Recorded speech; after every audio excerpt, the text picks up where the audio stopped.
হিন্দু শাস্ত্রের এক অন্যতম বিশেষ মহাকাব্য হলো মহাভারত, যেখানে লিখিত রয়েছে গোটা বিশ্বের সবচেয়ে ভয়ানক যুদ্ধের কথা, অর্থাৎ 18 দিন ধরে চলা কুরুক্ষেত্রের যুদ্ধের কথা।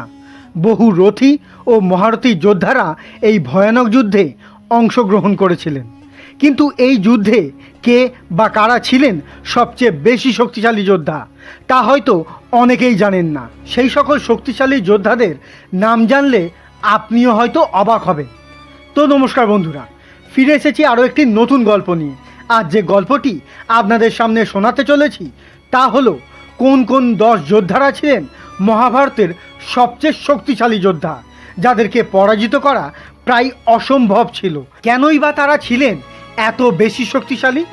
এই সমস্ত প্রশ্নের বিস্তারিত উত্তর জানতে আজকে ভিডিওটি অবশ্যই শেষ পর্যন্ত দেখবেন। ভিডিওটি শুরু হওয়ার আগে